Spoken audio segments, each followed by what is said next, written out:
Good morning, everyone. We're learning Mishna Kesubos, Perikud Gimel, chapter 13, Mishnah Test, Mishnah 9. Okay. Shnayim shoyitziu shtar chayv zeh al zeh. Two people pull out a loan document on each other. So Reuven pulls out a loan document on Shimon that says Shimon borrowed money from him on a certain day, and Shimon pulls out a document on Reuven that says that Reuven borrowed money from him at a later date. Okay? Got the case? Now, so that's kind of interesting, right? Shimon owed Reuven money, and then Reuven borrowed money from Shimon. What is Reuven borrowing money from Shimon for? Reuven should take his payment, right? So let's read. Adman says, so the person who has who owed money to Reuven, and he pulls out an IOU on so Shimon owes money to Reuven, and then he pulls out an IOU that says Reuven owes money to him. So that person, Shimon, that second person, meaning the first borrower, he says, if I'm really obligated to you, then how are you borrowing from me? Why don't you just take collection?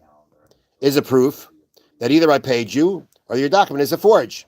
But at the end of the day, this should be a clear proof that I don't owe you any money. The Chachamim say, Zeh goyve shtar chayvay, v'zeh goyve shtar chayvay. Each one can collect the money that his loan document says is owed to him. Reuven collects from Shimon, and Shimon collects from Reuven. Okay, what's the argument here? What's going on here with this argument? So here on the bottom, they explain the following. That, as in many of the cases we had before, when we have the argument between Admon and the other sages, the argument really revolves around a specific case. There's a certain case where everybody agrees, and there are certain cases there's no argument, and our Mishnah that has an argument is speaking about a specific case.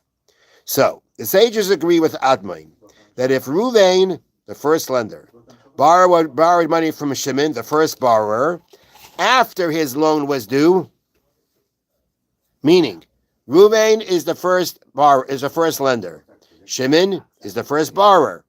Now, if it comes out that when Shimon pulls out the IOU on Reuven, it comes out that he borrowed money from Shimon after Shimon should have been paying him already. Don't forget, there's a certain amount of time that after I lend you money, you don't have to pay. But then there's a certain point of time that you have to pay by.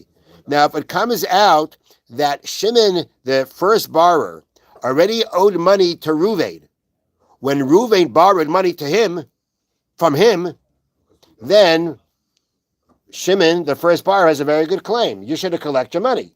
It was after the due date of payment. Why aren't you collecting your money instead of borrowing money from me?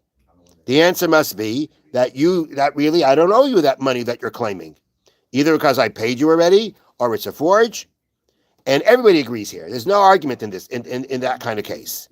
Conversely, if Reuven borrowed money from Shimon before his loan was due, okay, meaning again, Reuven is the first lender, Shimon is the first borrower. And then Shimon, the borrower, lends money to Reuven. If the document says that he lent money to Reuven before Reuven could collect the debt, then there's a very good reason why he couldn't collect the money. He didn't have a right to. It was too early. And therefore, he had to borrow money. Yeah, Shimon had the money, but Shimon didn't have to pay the money yet. And therefore, he went and he borrowed the money from Shimon. There again, there's no argument there as to the fact that we say that that his first document has no question on it. There's no question about it. It's fine. The argument is in a very, very specific case. And here it is. The dispute applies only where Reuven borrowed money from Shimon on the day before his loan was due. Reuven lent money to Shimon. The day before the debt was due, Reuven then borrowed money from Shimon. Reuven lent money to Shimon, and then he borrowed money from Shimon. When did he borrow money from Shimon? The day before the debt was due. So Admon says, just wait another day. Just wait another day before you. Wait another day, you'll be able to collect the money. What are you borrowing money a day early for? Wait another day, and then you can collect the debt. Is a proof that it must be that really I don't owe you that debt is not. I don't owe you that debt that you're claiming against me. Either I paid it, or he says it's a forge. Okay. So what do the Chachamim argue about? The Chachamim say no. It is legit to say that he borrowed money even then, which is why both documents are good and both collect from each other what's owed to them. According to the sages, however, people sometimes have to borrow money for just one day. For example, if he needs to buy something immediately. Therefore, it is not unreasonable for Reuven to have borrowed money on that day, even though he could have collected his loan the next day. Basically, he couldn't wait one day. That's his claim. His claim is, I couldn't wait one day. I needed the money that day. I had to have money on that spot. I couldn't wait another day.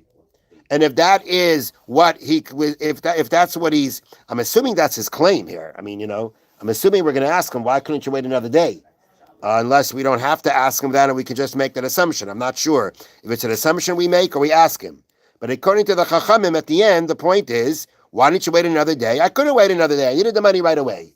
So basically, Adman and the Chachamim are arguing in this very specific case as to whether it's legitimate to say you couldn't. Adman says you couldn't wait. The person says you couldn't wait another day. Like really, you had to have that money that day. Couldn't you push things off for one more day? One more day, push things off a little bit for what you need. And the other one says no, I couldn't.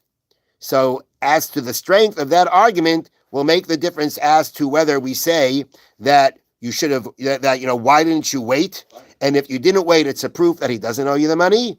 Or we say, no, it's legitimate to say that he couldn't wait. He had to borrow the money, even though tomorrow he could have collected the money. And therefore, if so, both IOUs are legitimate. Have a wonderful day. And there will not be a Mishnah class tomorrow morning or a Sunday morning. So have a wonderful Shabbos.